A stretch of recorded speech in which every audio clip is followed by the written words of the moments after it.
28তম পারার তেলাওয়াত শুনব। তারপরে 29, 30।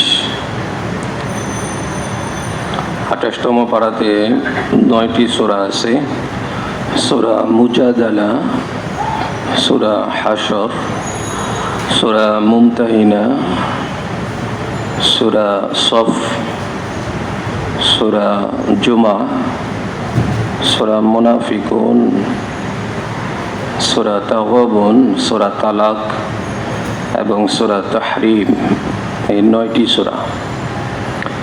قد سمع الله قول التي تجادلك في زوجها وتشتكي إلى الله। খাউলা বিনতে সালাবা নামে এক মহিলা ছিলেন। সেই মহিলা তার স্বামীর ব্যাপারে রসুলের কাছে যে অভিযোগ করেছিলেন, রসুলের সাথে কথা কাটাকাটি বাদানুবাদ করতেছিলেন।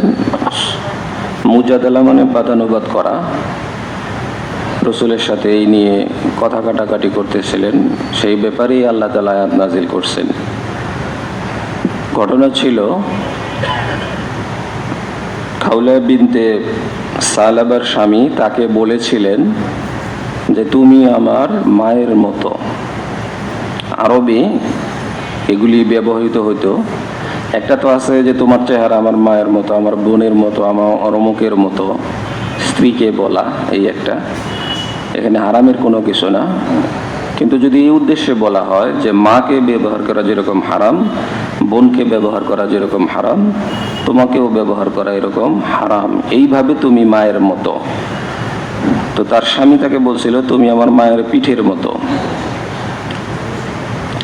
তো বয়স্ক মহিলা তখন রসুলের কাছে দৌড়ায় চলে আসছে যে উপায় কি হবে, এই বৃদ্ধা বয়সে আমাদের সন্তান আছে, এখন আমরা কোথায় যাব। তখন রাসূল সাল্লাল্লাহু আলাইহি ওয়াসাল্লাম বলছেন যে এখনো আমার কাছে এই ব্যাপারে কোনো আয়াত নাজিল হয় নাই। তখন এই মহিলা যাইতে যাইতে বলতেছিল যে সব ব্যাপারে আয়াত নাজিল হয়, শুধু আমার ব্যাপারে আল্লাহ এখনো আয়াত নাজিল করে নাই। সে রাগারাগি করছে আর কি। তো এটা নিয়ে মহিলাদের তো এমনি বুদ্ধি কম, যে সাধারণ বিষয় নিয়ে বুঝতে চায় না। তো এটা বলে বলে চলে যাচ্ছিল। তখন আল্লাহ তাআলা আয়াত নাজিল করছেন যে না, তোমার কথাও শোনা হবে। এবং পরবর্তীতে ডিসিশন আসছে যে এই স্বামী যদি এই মহিলাকে পেতে চায় তাহলে তাকে গোলাম আজাদ করতে হবে, তাকে স্পর্শ করার আগে গোলাম আজাদ করতে হবে। 2 নাম্বার, 60 দিন লাগাতার রোজা রাখতে হবে।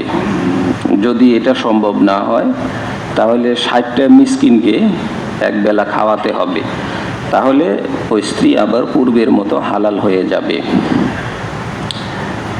এই মহিলার কথা আল্লাহ তাআলা এমনভাবে পছন্দ করছেন যে একবার ওমর রাদিয়াল্লাহু তাআলা আনহু রাস্তায় যাচ্ছিলেন। তো এই মহিলার সাথে সাক্ষাৎ। ওমর রাদিয়াল্লাহু তাআলা আনহু দলবল নিয়ে যাচ্ছিলেন, দলবল থামিয়ে মহিলার সাথে কথা বলতে শুরু করলেন। তো সাহাবায়ে কেরাম বললেন যে আপনি একটা মহিলার কথা শুনতেছেন এতক্ষণ দাঁড়িয়ে।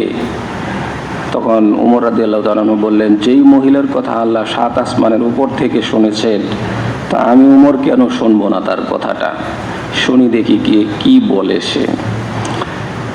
তো এরপরের দিকে আলাম তারা আন্নাল্লাহা ইয়ালামু মা ফিস সামাওয়াতি ওয়া মা ফিল আরদি মা ইয়াকুনু মিন নাজওয়া সালাসাতিন ইল্লা হুয়া রাবিউহুম, যে তোমরা যেখানে 2 জন থাকো সেখানে তৃতীয় একটা শক্তি, সেটা আল্লাহ। যেখানে 3 জন থাকো সেখানে চতুর্থ শক্তি আছেন আল্লাহ। যেখানে চতুর্থ সেখানে পঞ্চম আল্লাহ। যেখানে পঞ্চম আছো সেখানে ষষ্ঠ আল্লাহ। ওহুয়া মাআকুম আইনামা কুনতুম, তোমরা যেখানেই থাকা না কেন আল্লাহ তোমাদের সাথেই আছে। সুতরাং একজন আরেকজনের ব্যাপারে 2 জন মিলে আরেক তৃতীয় জনের ব্যাপারে কানাকানি করবে না। 3 জন মিলে চতুর্থ জনের ব্যাপারে কানাকানি করবে না। 4 জন মিলে পঞ্চম ব্যক্তি দূরে আছে তার ব্যাপারে কানাকানি করবে না, কারণ আল্লাহ কিন্তু তোমাদের সাথে আছেন।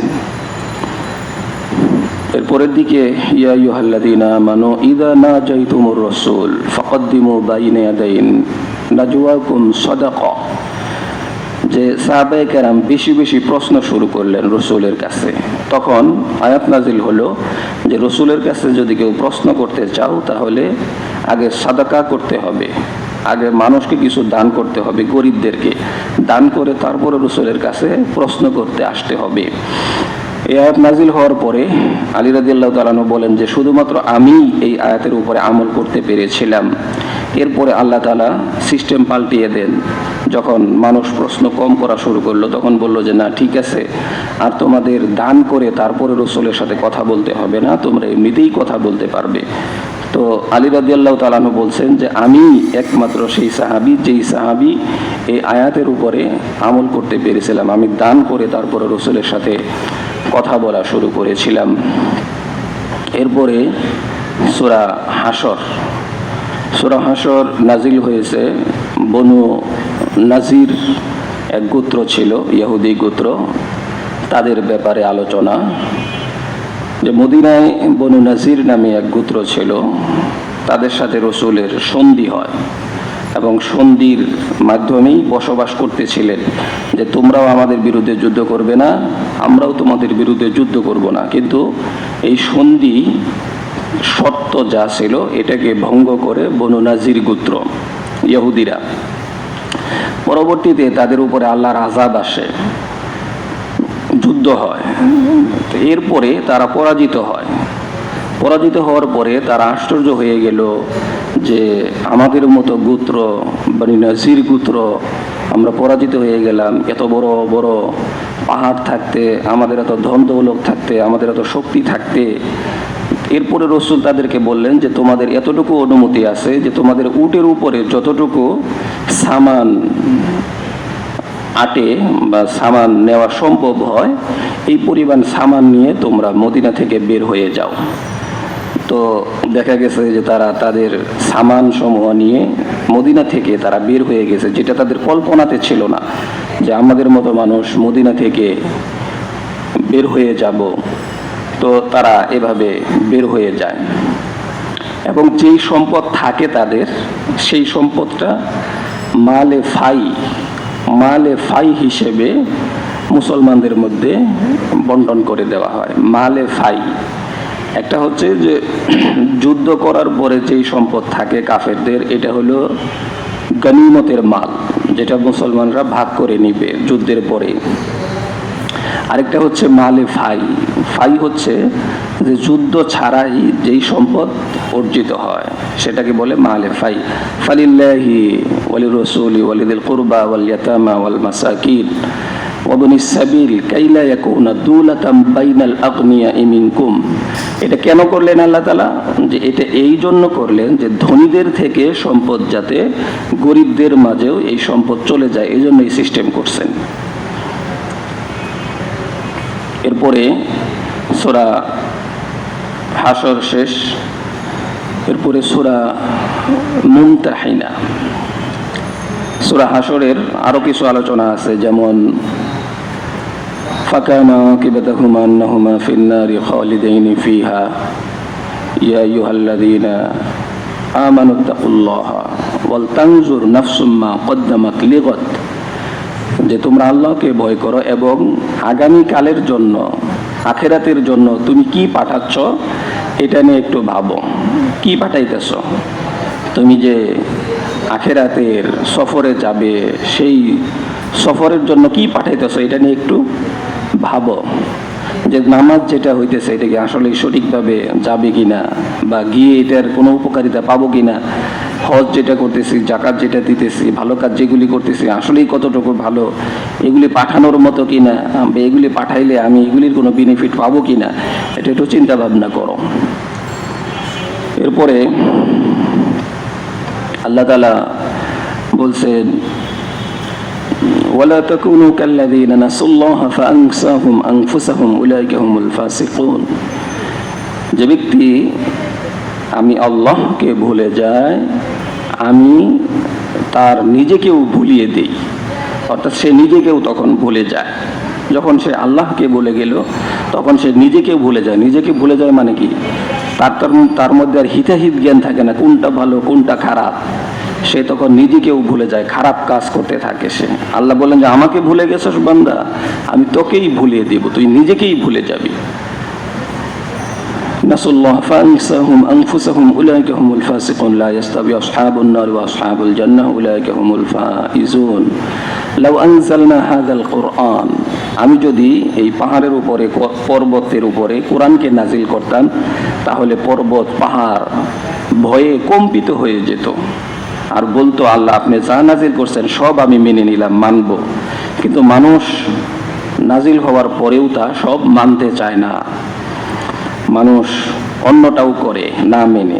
এরপরে সূরা হাশরের হুয়াল্লাহুল্লাযী লা ইলাহা ইল্লাহু, যে ব্যক্তি সূরা হাশরের এই 3 আয়াত পড়বে, সকালে পড়লে তো 70,000 ফেরেশতা তার জন্য রহমতের দোয়া করতে থাকে এবং তাকে বেষ্টনী করে রাখে। এভাবে বিকালে পড়লে সকাল পর্যন্ত, সকালে পড়লে বিকেল পর্যন্ত।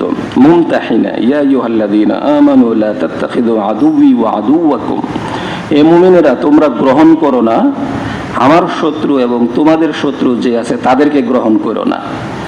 তোমারও শত্রু আমি আল্লাহরও শত্রু, তাদেরকে তোমরা গ্রহণ করো না, বরং তারা তোমাদের শত্রু, তুমি এই দিকে খেয়াল রাখো।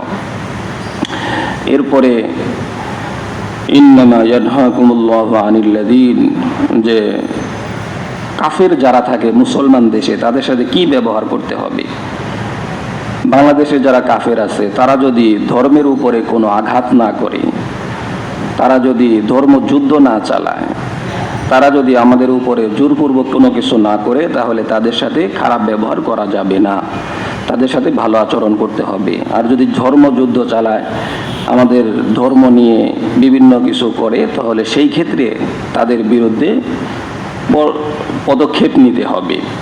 এরপরে সূরা সফ, ইয়া আইয়ুহাল্লাযীনা আমানু লিমা তাকুলুনা মা লা তাফআলুন, হে মুমিনেরা তোমরা সেই কথা কেন বলো যেই কাজটা করো না। আছে না অনেকেই যে কথায় বড় পটু কিন্তু কাজে ঠন ঠন, কাজে নাই কিন্তু কথাই খুব সে। এই জন্য আল্লাহ তাআলা বলতেছেন এটা আমার কাছে খুব খারাপ, তুমি কাজে নাই কিন্তু কথাই খুব পটু। ইয়া আইয়ুহাল্লাযীনা আমানু লিমা তাকুলুনা মা লা তাফআলুন, কেন সেই কথা বলো যেই কাজটা তুমি করো না, এটা কেন বলো, এটা বলবে না।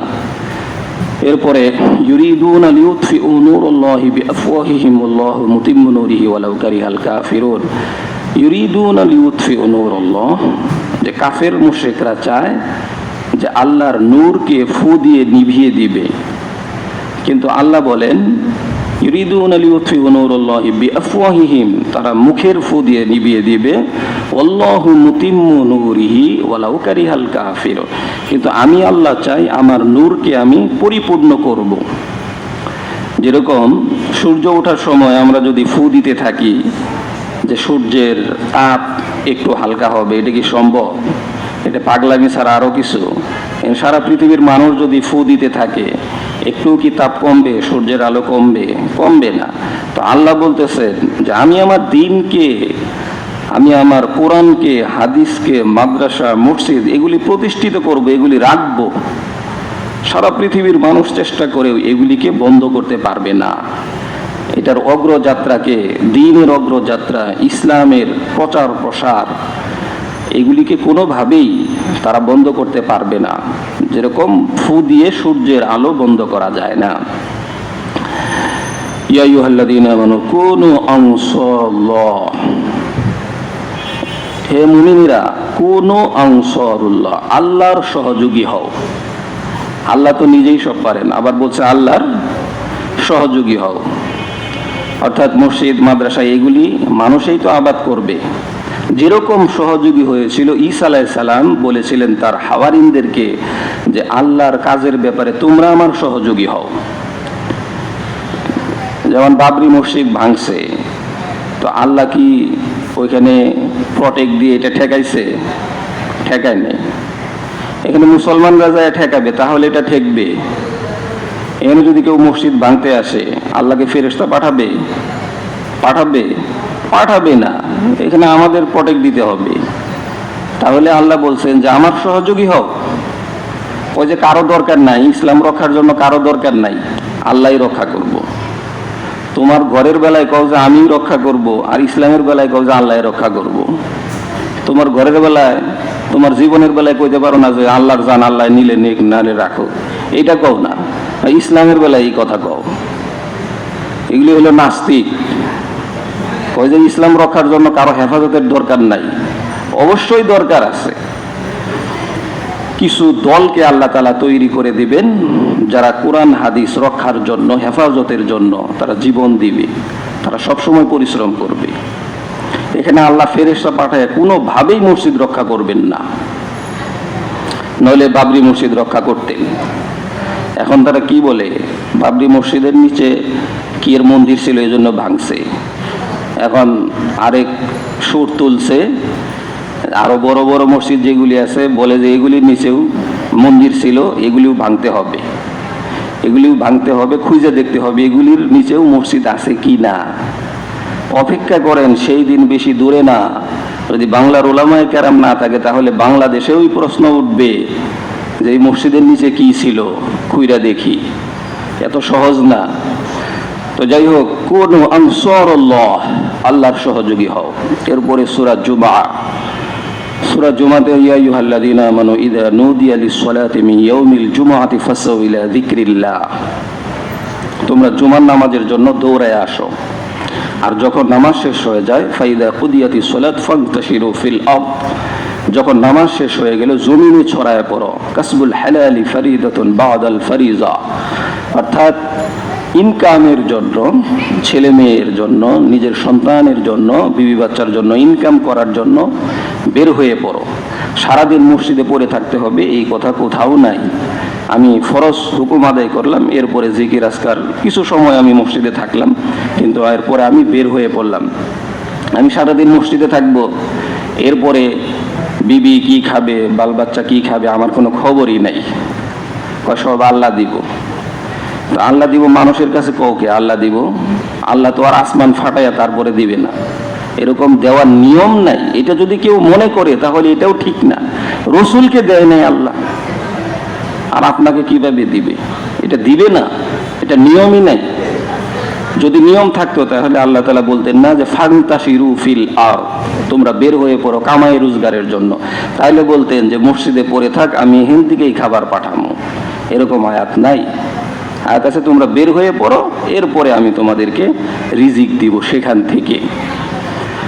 আর বের হইলেই যে পারবো তাও না, আল্লাহর অনুগ্রহ লাগবে, কিন্তু আমার বের হওয়া লাগবে, এরপরে আল্লাহ তাআলা আমাকে রিজিক দিবেন। এভাবে রিজিকের ব্যবস্থা করবেন।